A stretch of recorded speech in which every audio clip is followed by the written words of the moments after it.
welcome back to Outdoor Exploration. I thought this week we would do things we can harvest at the moment, like blackberries. It's at the end of the blackberry season right now. Well, if you look at these bushes here, you'll see there are piles and piles of unripe blackberries still coming. I'm just thinking that it's going to get cold and wet and there won't be much left that is delicious to harvest. But there's still plenty at the moment, as you can see.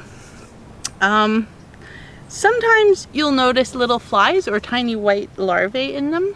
There's been an infestation of those the past, well, lot of years, I guess. I think they're called Suzuki fruit flies. And there's nothing wrong with eating those tiny little white larvae, but they can look pretty yucky sometimes when you cook up jam or something. They all come floating to the top, but there's nothing wrong with them. Extra protein. We're going to put these in some sort of a pie this evening, but yeah, there's not a whole lot to say. I think most people know blackberries. These are the Himalayan blackberries that are ripe right now. Earlier in the summer, we had, like July, a lot earlier, we had the trailing brambles, which are indigenous to our area and have, they're those tiny little vines that go creeping along, and they have much smaller, slightly sweeter berries. And they're finished long ago. Over a month ago they were finished. And now we have the end of these. So yeah, that's a wonderful thing to start with, but it's not the only thing. One thing that you'll notice getting ripe-ish at the moment are rose hips. These are some teeny tiny wild rose hips here. And with some other species of rose we have bigger ones.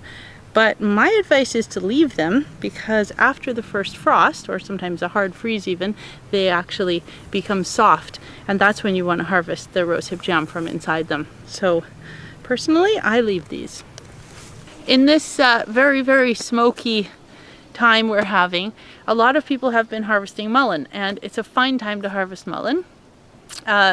You can find it growing on a lot of dry, rocky hillsides. This is in a local park, but I know of them in multiple places on Bowen Island.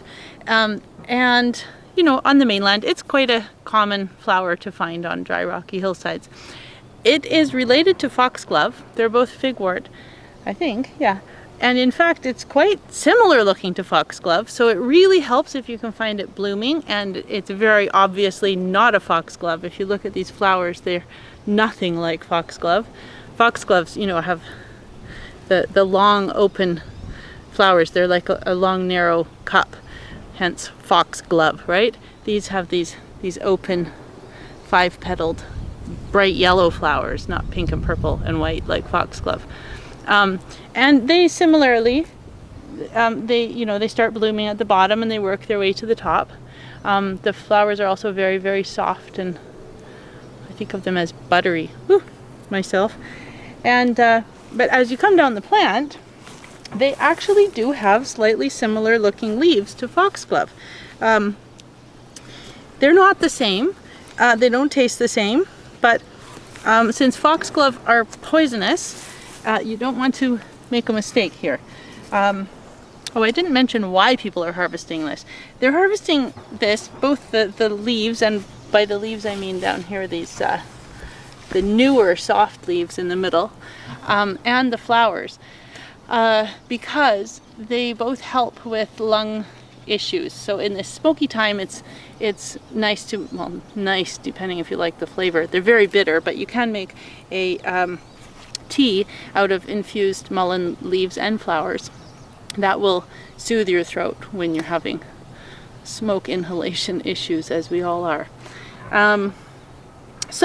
Like foxglove, mullein plant is, it takes 2 years to produce a stalk of flowers. So in the first year, they just have this crown of leaves like this down here. And if you look down into the middle, they're actually quite thick and fleshy.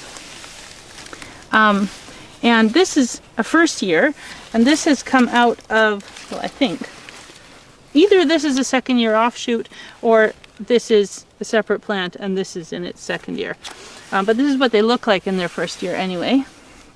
And I'm not going to pick these, but basically you can just pick those and hang them up to dry, lay them on a a sheet or a netting of some type to dry in your house or in a covered barn area. Yeah, when they're dry, you just cut them or break them up and stick them in hot water for tea, and there you go, Mullen tea. I also use it in a skin cream that I make because it's so soothing. So yes, but you do not want to mistake them for foxglove. So the main way I would suggest to tell the difference, like I said, is the flower color. Find some that are blooming and then look for those very, very thick, fleshy leaves, because foxglove don't have those really furry crowns of leaves in their first year. They kind of look similar to the stalk leaves all the time. Foxglove do. Yeah, so that's it. On to something else.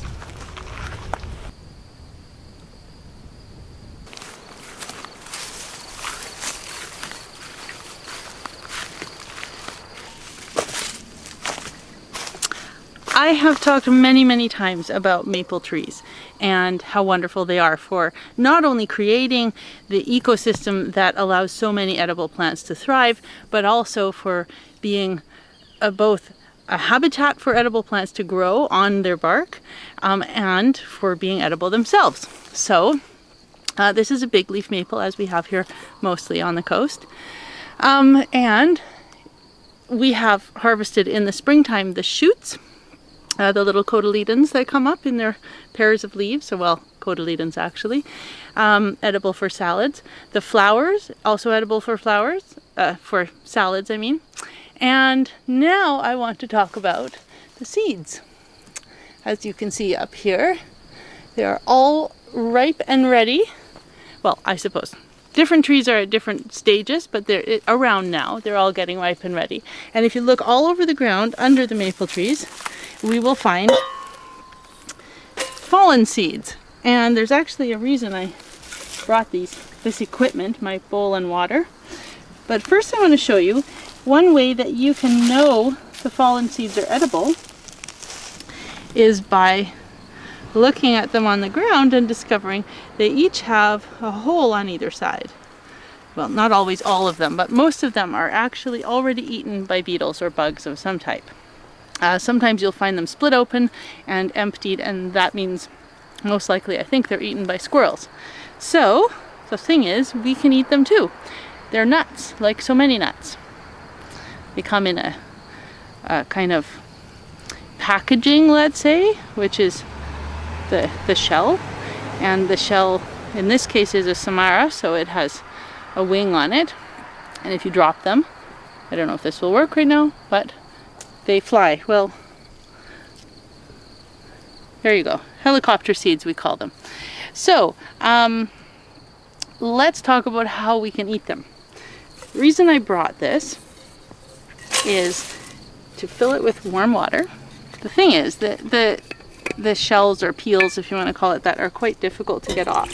So what we do is we soak them for a while in this tepid warm water. I'm not going to harvest these from the ground because they were all eaten already. So I'll just grab this one and take each little seed off and stick it in my bowl of water. The hairs on the seeds actually do give you, or not give you, but they are like little slivers, so you get them all in your fingers. It's like on fir bark. Fir trees also give you little slivers, which you can wash off in the water. Okay, so I am going to leave these here for about half an hour, and then I will magically come back to you.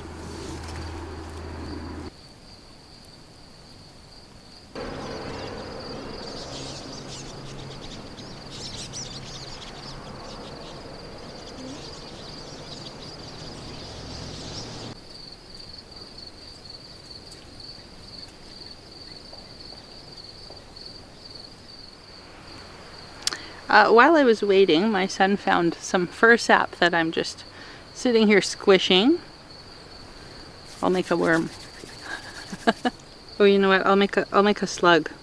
Those little garden slugs who You know the little white and brown ones? I think they're called dusky Aryans, some of them, and then those tiny white ones, I don't know what they're called. Give it some little stripes with my fingernail. A little bit of some antlers. Every good slug needs some antlers. Whoops, just a moment. One antler. 2 antlers. Would you like me to get back to the maple seeds by any chance? Instead of this little sap slug. He smells wonderful for sap. So I have some green maple seeds in here and some quite darker ones that have already really dried up. And I think I have some that are about halfway, not really green anymore around here.